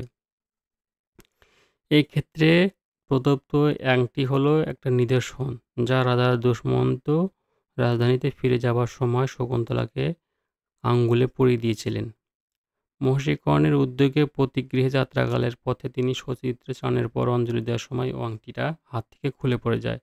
এরপর আংটিহীন অবস্থায় রাজধানীতে গেলে রাজা শকুন্তলাকে চিনতে পারেন না। শকুন্তলা অপমানিত হয়। এই যে দেখছো, এটা হচ্ছে কি মহর্ষি কর্ণ একটা ছবি, আর এটা হচ্ছে ঋষি দুর্বাসা, তোমাদের আগে দেখালাম যেটা। এরকম একটা ঘটনা আমরা দেখতে পাই। ওই বহুমূল্যের আংটির ওপর রাজা দুষ্মন্তের নাম খোদাই করা ছিল। কারণ হচ্ছে ওই যে আংটিটা দেওয়া ছিল, সে আংটির উপরে রাজা দুষ্মন্তের নাম খোদাই করা ছিল। জলে পড়লে আংটিটি একটি রুই মাছ খেয়ে নেয়। মানে কি হয়, এটা ধরো একটা গল্প। সেই গল্পর মধ্যে কি হয়, মানে একটা রূপকথার গল্পের মধ্যে হয় না, সেরকম ব্যাপার যে একটা মাছ ওই আংটি খেয়ে নেয়। কারণ ওইরকমভাবে তোমাদেরকে এখানে বোঝানো হচ্ছে। জলে পড়লে আংটিটি রুই মাছ খেয়ে নেয় এবং ধীবর সেই মাছটি শিকার করে। মাছটি কাটলে আংটি ধীবরের হস্তগত হয় এবং সেটি বহুমূল্য সোনা, এবং তাই ধীবর তাড়াতাড়ি আংটি বিক্রি করতে গেলে নগর রক্ষার দায়িত্বে থাকা রাজশ্যালক ও দুই রক্ষীর হাতে আংটি চুরির দায়ে ধরা পড়ে। বলা বাহুল্য, ধীবর বারবার তার উপর আংটি চুরির অভিযোগ অস্বীকার করে, সেই সত্য ঘটনার প্রকাশ করে। এই যে দেখো, এখানে যে সুন্দর করে যে ইটা সৃষ্টি হয়েছে, যে নাটকের যে গল্পের যে প্লটটা সৃষ্টি হয়েছে, কি হচ্ছে না, নদীতে সে ধীবর মাছ ধরে, রুই মাছ ধরে, এবং সেই রুই মাছটা বাড়িতে যখন নিয়ে আসে, সেখানে নিয়ে এসে কি পায়, তার সে সেখানে আংটি পায়। আংটিটা কি করে, আংটিটা নিয়ে বাজারে যখন আসে বিক্রি করতে, তখন তাকে, এই যে দেখছো ছবিটা, তাকে দুই রক্ষী রাজার কাছে তিনি নিয়ে আসে, রাজার কাছে নিয়ে এসে তার কাছে থেকে সেখান থেকে যাচাই করে। তারপরে যে বিষয়গুলো সেগুলো আমরা তো দেখলাম এবং পড়লাম। তখন রাজশ্যালক রক্ষীদ্বয়ের ওপর ধীবরের দায়িত্ব দিয়ে ওই রাজার নামাঙ্কিত আংটি নিয়ে রাজসমীপে যান, রাজার কাছে চলে যান। আংটি দেখেই রাজার প্রিয়জনের কথা মনে পড়ে যায়। তিনি সেই মুহূর্তের জন্য বিহ্বল হয়ে পড়েন এবং মনে পড়ে তার প্রিয় শকুন্তলার কথা। তারপর ধীবরকে রাজপুরস্কার দিয়ে তাকে বাড়ি ফিরে নিয়ে যায়। এই যে দেখো, যে ঘটনাগুলো পড়লে, তোমরা নাটকটা যেটা পড়লে, ওই টেক্সটটা তোমরা যদি ঠিকঠাক মতো পড়ো, তাহলে তোমরা এটা লিখতে পারবে। কারণ খুব একটা জিনিস নয়। ধরো তোমাদেরকে বলা হলো যে এই নাটকের বিষয় সংক্ষেপ আলোচনা করো, ঠিক এরকমভাবে তোমরা যদি লেখো, দেখবে খুব সুন্দর একটা উত্তর হয়ে যাবে। সেজন্য কি হবে, তোমাদের যখন পড়বে, পড়ার আগে গল্পটাকে বারবার পড়বে, পড়ে একদম তোমার স্মৃতিতে ওটাকে তুলে ধরে রাখবে। তাহলে কি হবে, যখন তোমার কোনো পরীক্ষা যখন হবে, পরীক্ষাতে সেগুলো খুব সুন্দরভাবে লিখতে পারবে। এবার দেখো, যে নাটকটা রয়েছে সেই নাটকের নামকরণের সার্থকতা কতটুকু, সেখানে ধরো একটু বলে দিই। দেখো, পাঠ্যে ধীবর বৃত্তান্ত নাট্যাংশে নাটক সংলাপের আকারে এক ধীবর ও রাজশ্যালক দুই রক্ষীর কথোপকথন দিয়ে প্রকাশিত হয়েছে এই নাটক। সংলাপ আদান প্রদানে যথেষ্ট স্বচ্ছতা এবং জোরালো ভাবটি লক্ষণীয়। তোমরা দেখেছ যে সংলাপ মানে কি, যে যে যে বলছেন সেটা হচ্ছে সংলাপ, যে চরিত্রগুলো বলছে সেটা হচ্ছে সংলাপ বলা হয়। তার আদান প্রদানে যথেষ্ট স্বচ্ছতা এবং জোরালো ভাব ছিল। ভাব মানে যে যে জিনিস প্রকাশ করা, তার ভিতর থেকে যে জিনিস প্রকাশ পায়, কথা প্রকাশ পায়, সেটা হচ্ছে ভাব। অতি সংক্ষেপে এই নাট্য দৃশ্যে ধীবরকে চোর অপবাদে আনয়ন এবং ঘটনাক্রমে তার মুক্তি দেখানো হয়েছে। ধীবর সামান্য মানুষ, তার রোজগার যৎসামান্য, কিন্তু তার সত্যবাদিতা ও নির্ভীকতা ও মানুষ হিসেবে তার ইতিবাচক সমূহকেই এই নাট্যদৃশ্যের মুখ্য বিষয় হয়ে উঠতে দেখা গেছে। অতএব রচনাটির নামকরণ যথাযথ এবং সপ্রযুক্ত হয়েছে এবং এই বিষয়ে সন্দেহ নেই। তার মানে বুঝতে পারছো যে নামকরণ সার্থকতাটা কতটাই প্রয়োজনীয়। কেন তুমি তোমার হয়তো এটা পড়লেই বুঝতে পারবে যে নামকরণের সার্থকতাটা এই জন্য যে গল্পটা নাটকটা এত সুন্দরভাবে বলা হয়েছে যে সেখানে নাটকের মধ্যে স্বচ্ছতা জোরালো দেখতেই পাচ্ছ। কারণ ত্রিপুরা একজন সামান্য মানুষ, রোজগার খুব যৎসামান্য। তার মধ্যে যে সত্যবাদিতা, নির্ভীকতা মানুষ তিনি। তিনি তার সত্যতাকে ঠিকঠাকভাবে উপস্থাপন করেছে সেখানে। এবং কি হয়েছে পরবর্তীতে রাজা সে আংটি চিনতে পেরে তাকে পুরস্কৃত করেছে। সেটাও এই নাটকে দেখা গেছে। সেজন্য সমস্ত বিবেচনা করে নাটকের নামকরণ সার্থকতা অবশ্যই পেয়েছে, সেই হিসাবে সন্দেহ নেই। এবার প্রশ্ন, চলো। কালিদাস যে রাজসভার কবি ছিলেন তিনি ছিলেন দ্বিতীয় চন্দ্রগুপ্ত। মহারাজা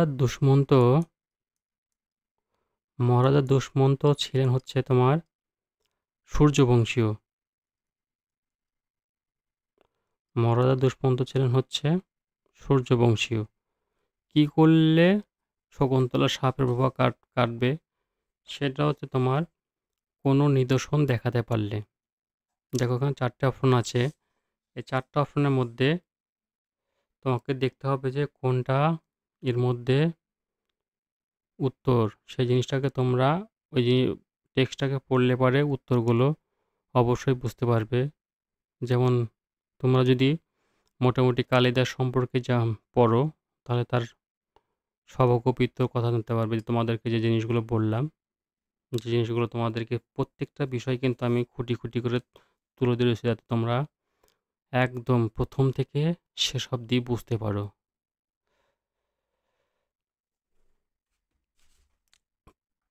এবার মহর্ষি কর্ণ কোথায় গিয়েছিলেন?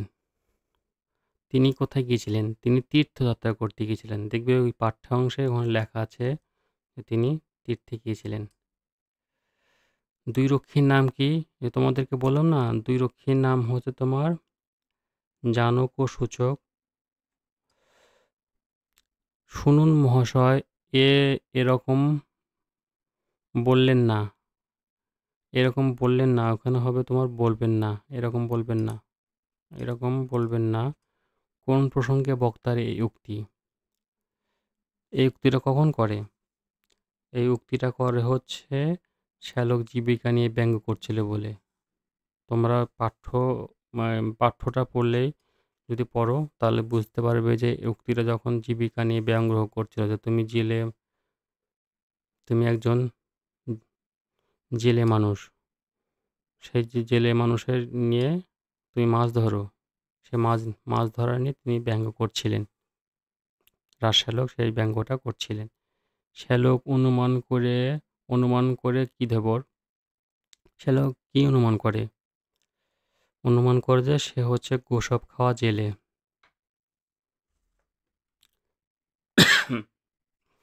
হয় তোকে শকুনি দিয়ে খাওয়ানো হবে, না হয় তোকে ড্যাশ দিয়ে খাওয়ানো হবে, তোকে কুকুর দিয়ে খাওয়ানো হবে। কারণ এখানে দেখো যে 4টে অপশন আছে, এখানে কিন্তু শকুনির কথা নেই। এখানে যদি শকুনির কথা থাকতো তাহলে এখানে শকুনি আসতো। আর একটা যেহেতু এখানে কুকুর রয়েছে তাই জন্য উত্তরটা হবে কুকুর দিয়ে। তো কারণ দুটো কথা ওখানে ওয়ার্ড ইউজ করা হয়েছিল, একটা শকুনি, একটা হচ্ছে কুকুর। রাজা দুষ্মন্ত শকুন্তলাকে চিনতে পারেননি কেন? দেখো এটা শর্ট প্রশ্ন। এই শর্ট প্রশ্নগুলো সব 1 নম্বরের। আর এটাও 1 নম্বরের। 1 নম্বরে এটা তোমাকে মোটামুটি 1-2 বাক্যে লিখতে হবে। যে রাজা দুষ্মন্ত শকুন্তলাকে চিনতে পারেননি কেন? পতিগৃহে যাত্রাকালে শচীতীর্থের স্নানের পর অঞ্জলি দেওয়ার সময় রাজা দুষ্মন্তর স্মারকচিহ্ন হিসাবে আংটি শকুন্তলার হাত থেকে খুলে পড়ে যায় এবং ওই আংটি না দেখতে পেয়ার কারণে রাজা দুষ্মন্ত তাকে চিনতে পারেননি। এজন্য এই উত্তরটাকে তুমি এরকমভাবে লিখবে। রাজশ্যালক রাজবাড়ি থেকে ফিরে এসে রক্ষীদের কি নির্দেশ করলেন যে ধীবরকে ছেড়ে দেওয়া হোক, কেননা আংটির ব্যাপারে যা বলছে তা সত্য। এরকমভাবে উত্তর লিখবে, তাহলে হবে। ধীবরের প্রতি রাজার অনুগ্রহ দেখে সূচক কি তির্যক মন্তব্য করেছিল? ধীবরের প্রতি রাজার অনুগ্রহ সূচক বলেছিল, এ শুল থেকে নামিয়ে একেবারে হাতের পিঠে চড়িয়ে দেওয়া হলো। ওই তোমাদেরকে বললাম না যে নাটকগুলো একদম একদম খুঁটিয়ে পড়বে, তাহলে তোমরাও সব উত্তরই করতে পারবে। উত্তর খুব একটা কঠিন বিষয় নয়। উত্তর হচ্ছে তোমার পুরোটা পাঠ্যের মধ্যেই, যে মূল পাঠ্য, সেই পাঠ্যের মধ্যেই সমস্ত উত্তর থাকে। সেই জন্য তোমাকে পাঠ্যটাকে ভালো করে পড়তে হবে, এবং তার সঙ্গে সঙ্গে তো আমি তোমাদেরকে একদম খুঁটিয়ে বুঝিয়ে দেব, যাতে তোমাদের বুঝতে সুবিধা হয় এবং প্রশ্ন উত্তর লিখতে সুবিধা হয়। দেখো, পড়াশোনা জানার পাশাপাশি তোমাকে নম্বরও ভালো পেতে হবে। তাহলে না সমাজ আজকে সমাজ, তুমি যদি বেশি নম্বর পাও তাহলে তোমাকে সে বুঝবে যে হ্যাঁ, তুমি ভালো ছেলে। সেজন্য তোমাকে নম্বরও ভালো পেতে হবে, এবং তো তোমার বিষয়গুলো ভালো বুঝতে হবে। শুধু নম্বর আর বিষয় যদি জানো, তাহলে তুমি একজন প্রকৃত। আর যদি শুধু নম্বর পাও কিন্তু হয়তো তুমি বিষয়টাই কিছু বোঝোনি, শুধু নোট পড়ে উত্তর করেছো, তাহলে তুমি সেরকম পরবর্তীতে সেই বিষয়ে ভালো জানতে পারবে না, ভালো লিখতে পারবে না। কেউ জিজ্ঞেস করলে তুমি চুপ করে বসে থাকবে। সেজন্য তোমাকে জিনিসটা এমনভাবে পড়বে যেটা তোমার যাতে কাজে লাগে, যাতে তুমি অন্য কাউকে শেখাতে পারো, অন্য কাউকে বোঝাতে পারো। সেজন্য তোমাকে প্রতিটা বিষয় একদম পুঙ্খানুপুঙ্খভাবে জানতে হবে। এবার দেখো, ধীবর বৃত্তান্ত নাট্যাংশের অবলম্বনে যে ধীবর চরিত্র সম্পর্কে বিশ্লেষণ করো। এই উত্তরটাও তোমরা লিখতে পারবে, কারণ ধীবরের যে চরিত্রটা আছে, তোমরা যদি প্রথম থেকে নাটকের যে মূল অংশ আছে সেখান থেকে ধীবর চরিত্রগুলো যদি একত্র করে সেগুলো তুলে ধরে নিজের মতো করে লেখো, তাহলে কিন্তু খুব সুন্দর একটা উত্তর হয়ে যাবে। আমি সেই জন্য তোমাদেরকে আর ওই উত্তরটা এখানেও অত সময়, মানে অতটাই করে তোমাদের অত করিনি, কারণ তোমরা এটা পারবে। তোমরা এটা চেষ্টা করলেই অবশ্যই পারবে, কারণ তোমাদেরকে যেরকমভাবে বুঝে দিয়েছি, ওই বুঝতে থাকলে এবারে তোমরা এই জিনিসটাকে বারবার করে রিপিট করে দেখবে, তাহলে তোমরা এই উত্তরটা করতে পারবে। কারণ ধীবর চরিত্রটা হচ্ছে সমস্ত কিছুর মূল, হচ্ছে ধীবর। কারণ এই নাটকটা হচ্ছে ধীবরকে নিয়ে লেখা, সেজন্য নাটকের চরিত্রটা প্রথম থেকে শুরু করে শেষ অবধি সমস্ত কিছু বিশ্লেষণ করতে হবে। কারণ এখানে দেখছো যে নম্বরটা দেওয়া আছে 5 নম্বর। সেজন্য তোমাকে মোটামুটি 20টা বাক্য কিংবা 25টা বাক্যের মতো তোমাকে লিখতে হবে। ধীবর বৃত্তান্ত নাট্যাংশে সমাজে যে খণ্ডচিত্র অঙ্কিত হয়েছে তা নিয়ে আলোচনা করো। নাটকের সমাজে যে খণ্ডচিত্র অঙ্কিত হয়েছে সেটা আলোচনা করো। তোমরা এটাও লিখতে পারবে। দেখো, ওখানে যে সমাজের চিত্র কি বলা হয়েছে না, সমাজের চিত্রে সেখানে বলা হয়েছে তখনকার সমাজ কেমন ছিল।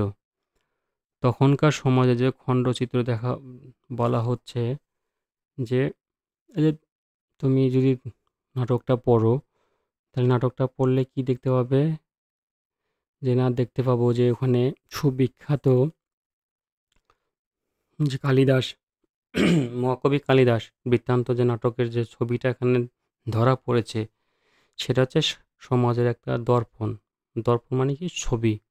সে প্রেক্ষাপটে সমাজ জীবনের ছায়া পড়েছে। একদিকে যেমন রয়েছে তপবনে শান্ত শ্রীমণ্ডিত স্নিগ্ধ হিংসা দেশহীন ছবি ধরা পড়েছে, অন্যদিকে তেমনি রাজতন্ত্রে নিজস্ব কিছু ছবি ধরা পড়েছে। রাজতন্ত্রের ছবি কি না, যে রক্ষীদ্বয় যখন ধীবরকে ধরে নিয়ে গেল, সেই ছবিটাও সেখানে দেখা যাচ্ছে।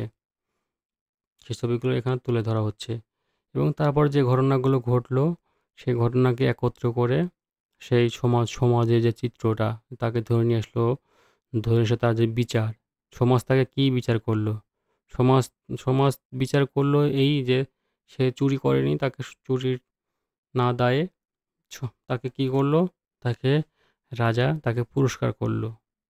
সেই যে খণ্ড খণ্ড যে চিত্রগুলো উঠে এসছে সেইগুলোই তোমাদের সুন্দর করে উপস্থাপন করতে হবে বা লিখতে হবে। এগুলো তোমাকে করতে হবে। তারপরে হচ্ছে তার পেশা কি ছিল, পেশা নিয়ে কি বলছিল, তারপরে মানুষের যে মূল্য নির্ধারণ, তখনকার যে সমাজের যে মূল্য নির্ধারণ, মানুষের যে মূল্য নির্ধারণ, রাজা সঠিক মূল্যায়ন করেছিলেন। সঠিক মূল্যায়ন করেছিলেন বলেই এরকম দেবরের মতো একটা চরিত্র আজ তোমাদের পাঠ্যে জায়গায় পেয়েছে। আর যদি তোমার নিষ্ঠুরতার চরিত্র দিত, ধরো রাজা যদি নিষ্ঠুরতার পরিচয় দিত, তাহলে কি তোমাদের এই এত সুন্দর নাটকের প্লট তৈরি করে তোমাদেরকে এরকম বলতো না। সেজন্য তার যে সমাজের যে খণ্ডচিত্রগুলো, সেই খণ্ডচিত্রকে যে একদম পরিষ্কার, একদম বিচারাধীন, যে ঠিকঠাক যে মানসিকতার পরিচয়, রাজ মানসিকতার যে পরিচয় পাওয়া যায়, সেটাই এখানে তুলে ধরা হয়েছে। তৃতীয় প্রশ্ন কি বলছে যে প্রভু আজ আমার সংসার চলবে কিভাবে, কে কাকে প্রভু বলে সম্বোধন করেছে। আজ বলে কোন দিনটিকে নির্দিষ্ট করা হয়েছে, বক্তা সংসার চলা নিয়ে সংশয় প্রকাশ করেছেন কেন। ধর এই ছোট ছোট যে প্রশ্নগুলো আছে সেটা কি, না 1, 1, 3, এখানে যে 5 নম্বরের যে উত্তর, ধরো এরকম প্রশ্নগুলো তোমাদের থাকতে পারে। তাই কি তোমাদের এই সংক্ষিপ্ত প্রশ্নগুলোকে একত্রে করে উত্তর করলে আর নম্বরটা বেশি পাওয়া যায়। দেখো এখানে যেটা বলেছে যে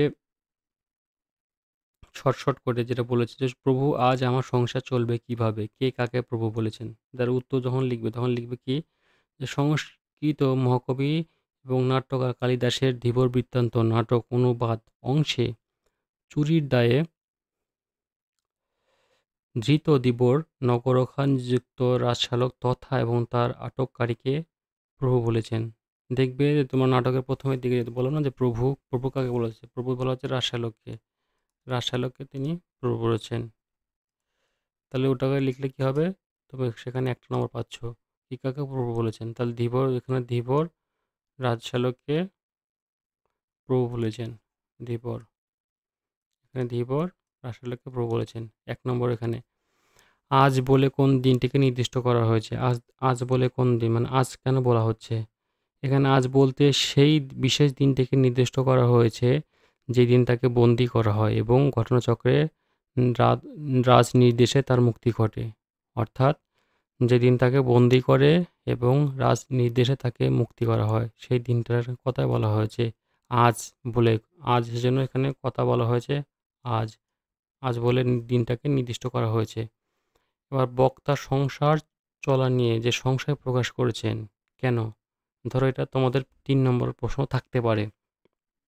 তখন তোমরা উত্তর কি লিখবে, যে উদ্ধৃতিটির বক্তা ধীবর অতি সাধারণ পেশাজীবী মানুষ। সে জাল, বড়শি ইত্যাদি দ্বারা মাছ ধরার উপকরণ নিয়ে মাছ ধরে, কোনো মতে দিন চালায়। তাই স্বাভাবিকভাবে তার সংসারের অবস্থা দিন আনি দিন খায়। এক রুই মাছের পেট থেকে একটি বহুমূল্য আংটি পেয়ে তার মনে হয়েছিল এবার বুঝি তার ভাগ্যের চাকা ঘুরবে।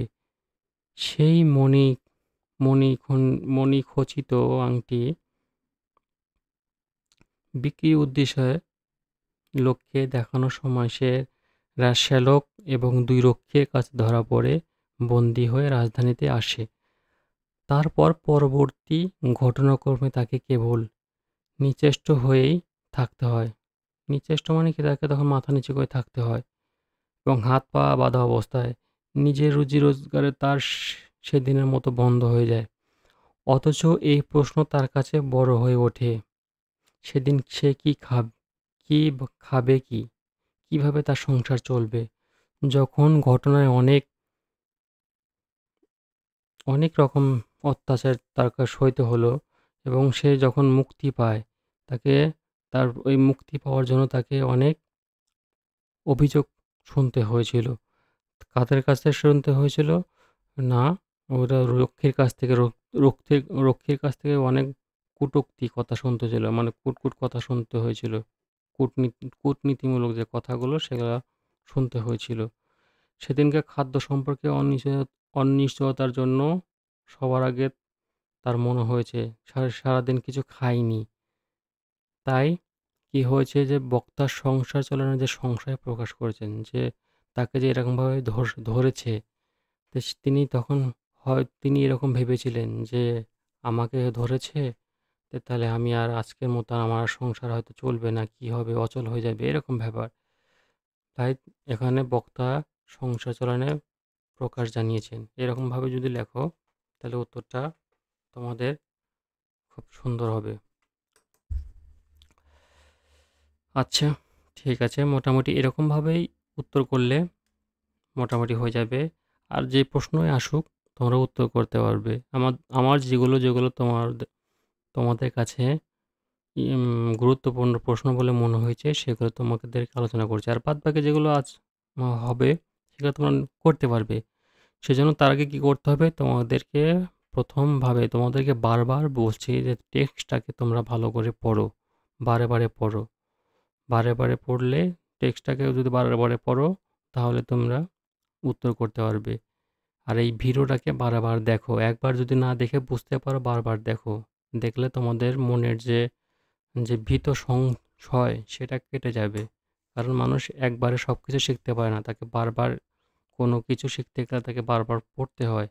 পড়লেই তবেই না সে ভালো উত্তর করতে পারবে, জানতে পারবে। কারণ একবারে সব কিছু কেউ মনে রাখতে পারে না। শুধু খুব কম লোক আছে যারা একবারে সব কিছু মনে রাখতে পারে।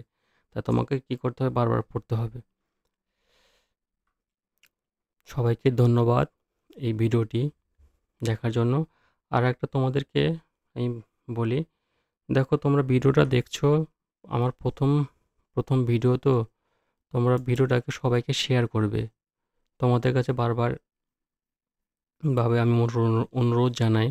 কারণ ধরো তোমরা পড়ছো, পড়ার সঙ্গে সঙ্গে তোমাদের যে বন্ধু-বান্ধব, যে ফ্রেন্ড সার্কেল রয়েছে তাদেরকে সেই জিনিসটাকে শেয়ার করো, সাবস্ক্রাইব করো, লাইক করো, কমেন্ট করো তোমাদের কোথায় কী অসুবিধা হচ্ছে।